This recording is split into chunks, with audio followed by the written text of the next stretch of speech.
Anyone who didn't expect me to spin off It's Coming Home into an England management series also called It's Coming Home, I don't think you know me very well.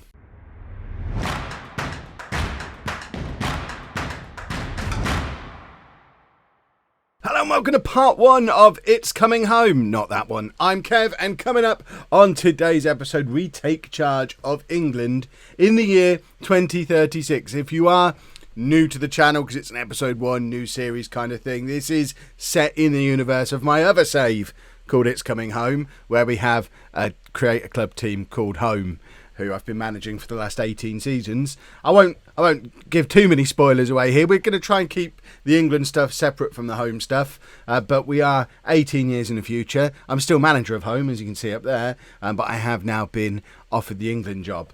So read into that what you will. We're going to have a little look at England's history and the history of England. We're going to have a look at how England have been getting on over the last 18 years, so we know roughly what we're playing with. And then we'll have a look at the squad and play a friendly and a game against Spain in the European International League Division 1. Is that competition that we did this summer? I'm not sure. Right. So we want England, not me. England. England, nation, history. Competitions. Have we won any competitions? So we've had a runners-up in the World Cup 2 years ago. So this is a good England team. So we were runners-up in the World Cup 2 years ago. Last year we got third place in the European International League. So looking back historically, this is the best England team there's been since 1966, competition finishes wise. There's youngsters coming through, so winners of to be fair, that was 2021, that was 15 years ago, but we did win the World Under-20 Championship 3 years ago, so those players should be on the verge of breaking through, if not already broken through into the team. And world ranking wise, currently ranked as the 6th best nation in the world, behind Brazil, Germany, Spain, Portugal and Italy. It's a pretty decent time to take over as England manager. Star players, a lot of these, if you are watching the Home series as well, will recognise some of these names. Kevin Williamson is a player that we've been very familiar with from the Premier League top goal scorers charts. He is 31 now, but he is England's captain. 125 caps, 90 goals for England. He has been scoring goals for fun for Tottenham forever, and he will obviously be very important to the success or failure of this England team. In a little bit of a departure from my usual tactics though, our second best player is a winger. John Goff is a 25-year-old winger, 43 caps, 22 goals from the wing. I mean, that's a goal every other game playing on the right wing. Plays for Borussia Dortmund, who he signed for from Manchester United. Came through the Man United youth team. Never really got much of an opportunity at Man United. 8 starts in that last season he had at the club. Went to Dortmund for big money, and he's been tearing up the Bundesliga ever since. And he is, we're going to have to play with wingers because he's one of our better players, plus a little bit younger, age 25. Goalkeeper, James Powell, plays for our home team. We signed him this summer, so he's one of our star players as well. We know all about him. And then we might as well look through the other top players. Jack Nicks is a central midfielder, 27 years old, plays for Manchester City. He's been there since joining from Middlesbrough 8 years ago. Tom Smith, another Tottenham player, another central midfielder, 75 caps for him. He has been at Tottenham all his career, apart from at Green Gully in Australia. So was he born in Australia? But then he's been squeezed into the England squad through shenanigans by the look of it. But I'm not going to complain because we've got a world-class midfielder out of it. And then Graham Marshall, another central midfielder. So 3 very good central midfielders. Marshall a little bit older than the other 2, and I would say 3-star current ability. Is he really one of our top players, or are they our top reputation players? He's been at Manchester United all his career. So tactics wise, bearing in mind we've got to fit John Goff into the team, we've got one of the best strikers in the history of English football. He's top scorer ever for England, surely. I don't actually know for sure. I guess Harry Kane does sometimes score a lot of goals. Let's have a look at the records. So all-time top goal scorer is Kevin Williamson. So we have the all-time top goal scorer playing for us now as our captain still a 5-star current ability player. So not started the decline yet. So obviously we need to build a team around him and Goff, which means the good old 4-2-3-1. I toyed between doing this or a 4-3-3, but we really don't have much in the way of defensive midfielders. Dean Morris of Home would be probably the best defensive midfielder England have got still, but he doesn't play regularly for Home anymore. He did get 50 caps for England, but as he's a little bit older, there's not really been another Dean Morris coming through. If we have a look at the squad and look for central midfielders, I guess Nix, who we've already looked at, could play there, but not particularly well. And there's a couple of them who are capable of playing there, but I'm either using them somewhere else or they're not great at it. So Luke Williams is a defender, really. And same with Ashworth, who we almost signed in the summer, actually. My director of football tried to sign this guy for Home for me, but I decided not to go for him. And it looks like he's a regular in the England squad, so we'll get to see him anyway. But in the end, the presence of John Francis is what's got me playing the 4-2-3-1 rather than the 4-3-3. Similar situation with Dean Morris. He's getting on a bit. He's 33. He is on the decline, but he has previously played 151 times for England, scoring 53 goals. It's not ideal to continue to base an attack around him, but he is still playing regularly for Chelsea. So it's not the end of the world, I don't think. Have we got a team report where we can have a look to see what kind of depth we've got in these positions? So Williamson can play there. Obviously, he's not going to. Who is Morgan Potts? Morgan Potts, I guess he's the next one who's coming through to replace Francis. Not quite compares them against the Home players, even though I'm managing England at the moment. But I guess he is the next generation who will look to replace Francis with Potts as time goes on. We have got some other good strikers as well, which it means it is a little bit of a shame that we're only playing a one-striker system, but when our one striker is that good and our wing is that good, I mean, there's an argument we could do a 4-2-4 and not play with an attacking midfielder at all and stick one of these guys up alongside Williamson. So Stuart Thompson is only 21 years old. He's very much one for the future. Currently playing for Wolves. Presumably he's part of that England under-20 teams that was so successful. Nick Wilson, you'll know from Home. I tried to sign him, or actually had an agreement to sign him the same summer he signed for Man United. We ended up pulling out of the deal because I didn't want to spend £24 million on someone who'd never played in the Premier League. I bottled it, basically, and he's gone on to become a regular for Man United and part of this England squad. And there's a couple of other strikers in there as well. So if this area of the pitch isn't working, we'll very much look to do a 4-2-4. My big concern with a 4-2-4 is I've never really got one working. So I'm more inclined to play 5 in midfield, whether it's one there or one there. Again, looking at star ratings, we're very, very top heavy. We've got lots of good attacking players, strikers, attacking midfielders, central midfielders. If we go a little bit further back, things don't look quite so impressive. Powell, he's a lovely keeper for us at Home, but he is only a 3-star keeper for England, which puts Home into context a little bit because he's a 4-star keeper for Home. So he's not a world-class goalkeeper. Is he a world-class goalkeeper? He's not a world-class. He doesn't have world-class next to his name, but he has got 54 caps. And then the rest of the defence looks like we need some good defenders to come through. Our best left-back, Adam Hawkes, 25 years old, plays for Arsenal. I mean, he wouldn't get in my home team. Well, to be fair, star rating wise, roughly equivalent to Candermill, who from the Home save. Right back, we don't really have one at all. Reece Hubbard, who I think I've tried to sign him previously as well, of Blackburn. And then at centre back, there's Ashworth, who is England's best centre back, who we've already looked at. And then Liam Williams, who's 23. I guess the good thing with Ashworth and Williams, in fact most of that back four, is they're all like 21 to 25 years old with potential still to improve. So it's not perfect at the moment, but hopefully some of these younger defenders do start to push on over the course of the next few years. What are we actually looking to qualify for at the moment? So what's 2036? What's just happened? Was that the Euros?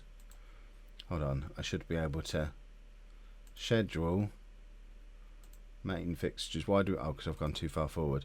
So we've just played the European Championship, so 2 years time it's the World Cup.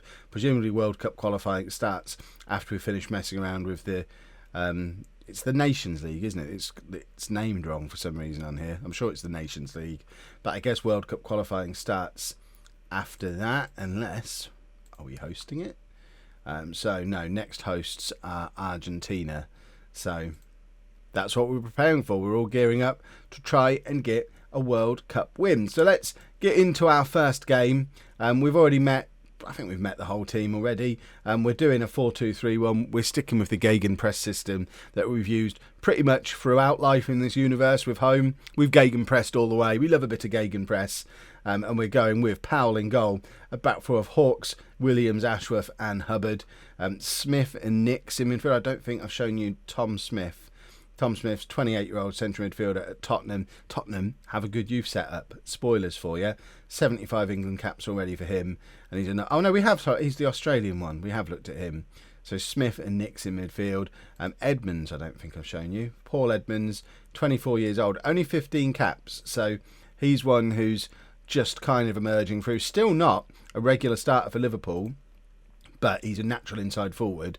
And those of you who've seen me use wingers before know that I love an inside forward. So we'll have Edmonds on that side, Goff on that side.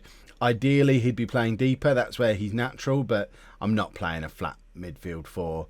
If you ever see me doing that on YouTube, you know I've lost my mind. I can't bring myself to play that kind of football. And then Francis behind Williamson. This is only a friendly, so there is probably an argument that we could play some of the youngsters rather than the likes of Williamson, Goff, Francis. But if I'd been manager for 5 years, I'd be absolutely on board with that. But my main priority, going into a competitive game in just 4 days' time, my priority for this game is to see if this system works with our best players. If we can pull off a good result against Croatia, then I have to feel reasonably confident going into what's going to be a big match against Spain that this system will work. If we look completely off the pace and useless in this game against Croatia, then the Spain game becomes that bit more of a challenge as I try and decide whether I'm going to go with this again or try something different and potentially completely bottle it. Williams with the free kick bounces. I mean, it sort of skimmed off the edge of the post there. Have we got any of our home players playing for Croatia? I don't think we have any Croatians. I don't think there's anybody in that team that I recognise. I know there's going to be people down in the comments as well saying get Sir Anthony Harris in this England team, give him his England opportunity. His time might come if we have a meaningless friendly a little bit later on. I can't do it in my first squad. The world will think I've gone mad, but there is an overwhelming temptation to give Sir Anthony Harris an England cap. It just feels a little bit wrong, the fact that I can't give one to Mick Powell as well because he retired in the summer. So I don't know if I can bring myself to have Harris have an England cap and Powell not have one. If there's a way to convince Mick Powell out of retirement, I'm absolutely on board with that. I don't think it's going to happen. I've been on the phone with him all night, and he's doing like pigeon racing and stuff now. He wears a flat cap. He's put on 4 stone. He's happy being retired. Edmonds is in and scores at the second time of asking. It's Croatia 0, England 1. Paul Edmonds gets the first goal of the Chapman era for England, and it's using wingers. Goff with the cross, and Edmonds the inside forward there to get on the end of the cross. So wingers works, everybody. Perhaps we should use some wingers with home. What I'm hoping is to become like best mates with some of these England players and then convince them to come and play for home. That's the other motivation that I've got here. I don't know how likely it is as an international manager to get on someone's favoured personnel list, but I'm hoping certainly with some of the younger ones, if we have a run to the semi-finals of the World Cup, surely some of those players are going to think I'm great, and then when the offer comes to play club football for me, they might be inclined to come. We've just broken Williamson. We just can't have nice things. Stuart Thompson's going to come on for him, who is the Wolves striker that we looked at before. I mean, he's the future. Williamson is the old man. Well, he's not actually. Francis is even older than him, and in fact, I think I'm going to take Francis off as well. And what was the name of the youngster? Is he not even in the squad? Is it showing me players from the under-23s or something? Or the under-21s? There was an attacking midfielder we just looked at, but he's not on the bench, and I thought the whole squad was on the bench. Right, let's bring Wilson on, and we'll actually try doing this. Wilson, can either of them play as like a second supporting type striker? He can do that. And then Wilson can do that. I don't know if it works. Like I say, I've never really got. I do wonder if we should have 2 attacking strikers plus an attacking inside forward. But let me know down in the comments, how do you get a 4-2-4 working? Bearing in mind, I don't want a departure from the gegenpress. I like the way teams play football with the gegenpress. It's how I imagine Kev's style to be in real life. Fast-paced, lots of pressing. That's what I want. Nicks across to Hawks. Hawks probably took it a little bit too far. Didn't really know whether he was going to have a shot or a pass. Ended up not doing either, but the move continues. It's with Goff, and Goff just wide. I mean, we have played well. We've had 59% possession, 12 shots to their 7. We are the better team, and we are away from home. There are positives to take out of this game, but it's not the all-conquering performance I was hoping for. And we've broken another player now. Nicks is injured, so that's 2 captains we've broken. Porter coming on. I don't know if you'll recall, Chris Porter is somebody we were this close to signing for home. He was going to come to us on loan, and we couldn't get the deal finalised before the transfer window closed. I think it was probably... I don't think it was one of the times he went on loan somewhere, so it was probably that season where it looks like he ended up breaking into the Arsenal team anyway. But he's another one of those who goes into the almost a home player category. And the fact he's a natural box-to-box midfielder makes me wish we had signed him. How many substitutions are we allowed to make in friendlies? I am conscious of the fact that we've got a big game coming up. Chris Thompson. How many Thompsons have we got? So he's only played twice for England before, and we're sticking him out on the right wing. Ah, well, what are you going to do? Have we got anyone who's super tired? Tom Smith. Can we take him off as well? Hoskins. Is Hoskins the attacking midfielder we were looking at? No. He's a central midfielder at Bournemouth who doesn't look all that, to be honest. But can we make any more? We might as well get lots of games into people. Michael Page can come on. Who's Michael Page? 24 years old. It looks like he's actually England's normal starting left back at Blackburn. Blackburn also. Lots of Blackburn players in this England squad. So clearly Blackburn is a team that's got a decent youth setup as well. Can we make another change? Simon Carter. No, we can't. We've made our maximum substitutions. So shall we have our first 10 minutes of passion as England manager as well? Interesting as well that I've already identified the defence as the weak part. I've not tried out different defenders there. I've swapped all the attackers around because we've got so many of them. And we've just conceded a late goal. So clearly, passion for England doesn't really get the job done. I don't want to see your dirty replay. We've made too many changes and broken it. Right, can we grab a late winner?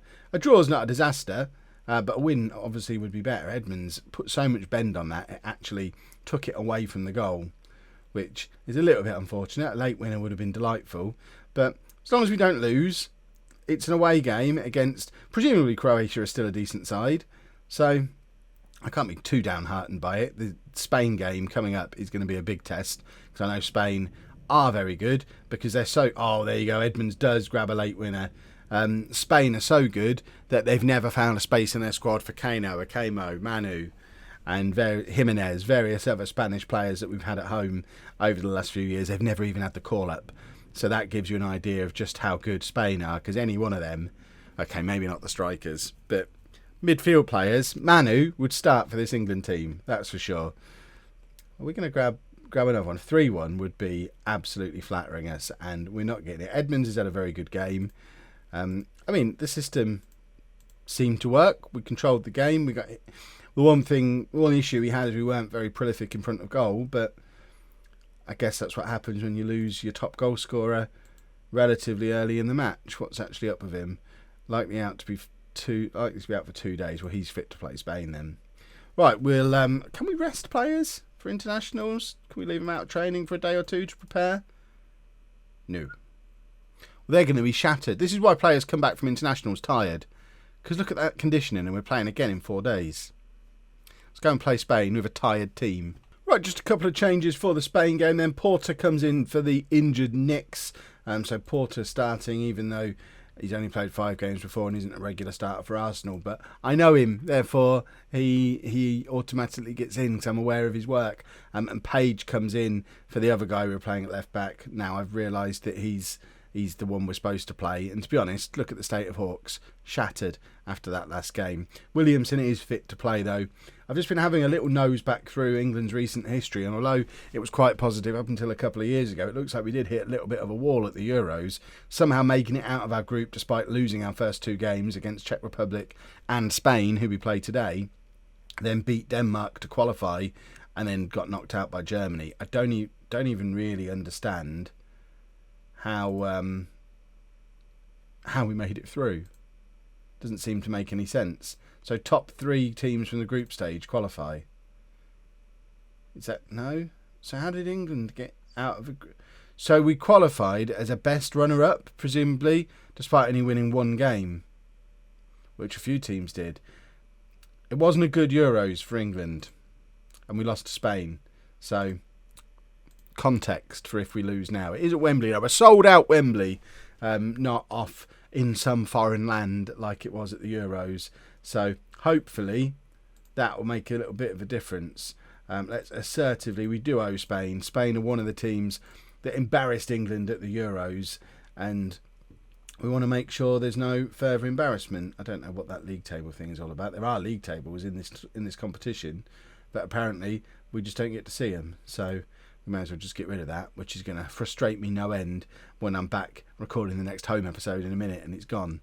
But Smith tries to get the tackle in midfield, doesn't manage to succeed, but does get that challenge in at the second time of asking. Edmonds over to Williamson. I like this front 3 that we've got going with Goff, Williamson and Edmonds. I'm still not sure if Francis is going to be even in my next squad, though, because I'm not entirely sure about him. He's been clattered there, and there's Williamson releasing Edmonds down the left-hand side. Edmonds, who had a great game in the first match, finds Goff, and we go 1-0 up inside 2 minutes, and Paul Edmonds is involved again.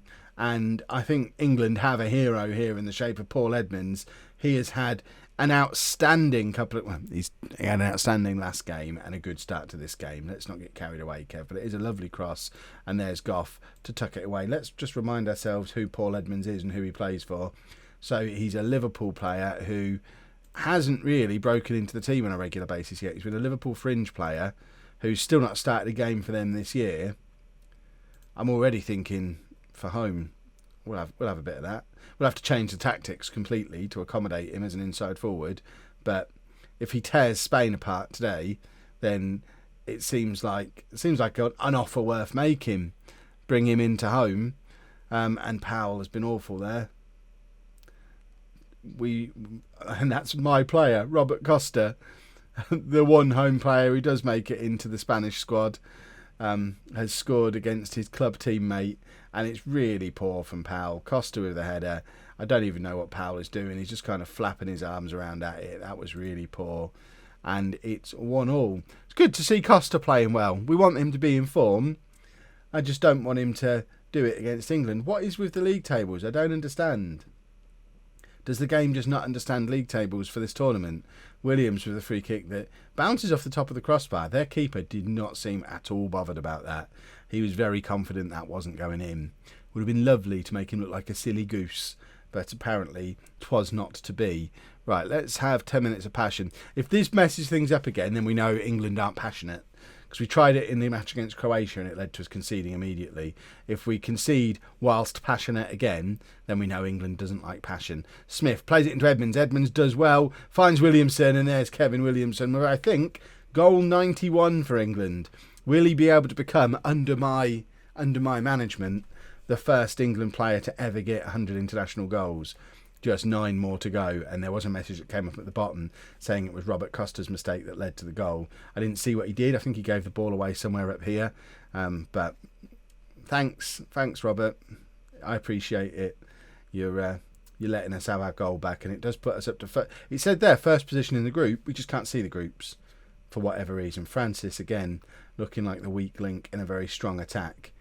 I am leaning more and more towards this 4-2-4, but I am going to need you lot to explain to me how they work. Right, don't get complacent. A win here would be massive. It's our first competitive game against a team who beat us, 2 months ago in the Euros. It's part of a miserable Euros. The most recent Nations League, that was a miserable campaign as well, looking at the looking at the schedule, it looks like it didn't go very well. So fingers crossed we can put on a little bit of a performance in this, and let's go win the thing. It's qualifying happens now, doesn't it? And then I think the tournament is in the summer, because they do it between proper tournaments. I think that's how it works. That's how it works in real life. Right, Porter looks as out of his depth as you would expect him to look. Marshall was one of those star players from Man United, wasn't he? Yeah, Man United, star player. The problem is, can these two play together? Can either of them do... We're going to have Smith being a box-to-box midfielder, although Smith is shattered, so I think I'm actually going to take him off as well and bring on Dudzinski. Julian Dudzinski. Played 10 times for England before. He's at Newcastle, and... I mean, that midfield doesn't look great at the moment. Right, we'll make him that. That'll do for now. And I want to praise them, but I can't praise us when we're only 1 goal up. It's always my rule. Williamson now trying to shoot from edge. He wants goal 92. Plays it out to Goff. He's not getting himself into the middle though, but Edmonds did. Edmonds is there. Francis is there. Someone should have put that ball into the back of the net. And if Spain now counter on us and score... I'm going to be very upset. Dudzinski's going to get sent off here, isn't he? A minute into the game for him. No, he's got away with it. But free kick. And again, Powell looks not great there. I've not seen him play this poorly for home yet. But he looks a little bit out of his depth for England, which is surprising considering he's got nearly 50 caps. But then I think back to some England goalkeepers in my lifetime who've probably got that many caps. And they didn't look great either. So... perhaps, I don't know, hopefully he's just a really good club goalkeeper. Right, Francis can come off for Thompson as a final change. We're going to get him up alongside Williamson. He can be that. And then let's finish with a little bit more passion. 2-2's not a disaster for a team that beat us recently, but we would like a late win again. Goff is there. I do wonder if the original header from Williamson might have gone in. Goff seemed to head it upwards from almost the goal line, but I'll let those two argue it out amongst themselves. They're two of the best players in the world. They're certainly England's 2 best players. And here is Thompson racing down that right-hand side. He's got Williamson in the middle and Edmonds, who's there and scores. Paul Edmonds is a superstar, and he celebrates with a cartwheel. We have a new hero. I mean, 2 excellent performances from Paul Edmonds on that left-hand side. The amount of fun I've had with inside forwards on the left wing in FM19, and it's the one thing that's been missing from the home team all the way through. We've never really had that awesome inside forward on the left. I had them all through non-league to legend, and it looks like we've got one here for England as well, because Edmonds looks awesome. Williamson now in behind, squares it to Thompson, and Thompson scores, and it's 4. And all of a sudden we're papering over any cracks that might have been there, because with 5 minutes left it's England 4, Spain 2. Nobody would have expected England to score 4 goals today, and Williamson, very unselfish here, does brilliantly to square it to Thompson. I think, was that his first goal for England? If so, what a generous way to hand it to him from Williamson. He could have got goal 92 for himself there. He was in, but squared it to his strike partner, and the 4-2-4 looks like it's working. Perhaps this is our system, because we're blessed with so many strikers that are real top quality and not much in the way of either attacking midfielders or defensive midfielders. So maybe 4-2-4 is what we're going to do. It's dangerously close to being England manager and playing a 4-4-2. I do hope it doesn't get described that way in the press, because I'm not going to be that kind of manager. But that was a thoroughly successful first couple of games for England, and this guy is awesome. I'm absolutely going to scout him for home, because it looks like he can play there as well. Not as effectively, but Paul Edmonds, eh? Right, we will be back tomorrow with a home video. The way I did mention it in the home series, we're going to kind of just put the England episodes in where they fit within home. So we'll be back with home again tomorrow. The next England episode will be the next 2 matches, Ireland and the USA. That'll probably be in 2 days' time, looking at where it is. It'll be every other day, presumably, for the next couple of days. And then there'll be a long gap where we don't have any England matches. And then, obviously, when we get summer tournaments, there'll perhaps be 3 or 4 England episodes in a row. It will all fit in. It will make sense. Anyone who was around on the channel a couple of years ago when I did this in non-league to legend, it's going to work the same as it did then. So hopefully anyone who doesn't care about international football and just wants home can bear to go without an episode every now and again. But you should watch this one too. Although the fact, if you're hearing me say this, you already have, so probably don't need a sales pitch. If you've enjoyed that, please make sure you leave a nice big thumbs up on there for me. Subscribe to the channel for daily Football Manager videos. And thank you very much for watching.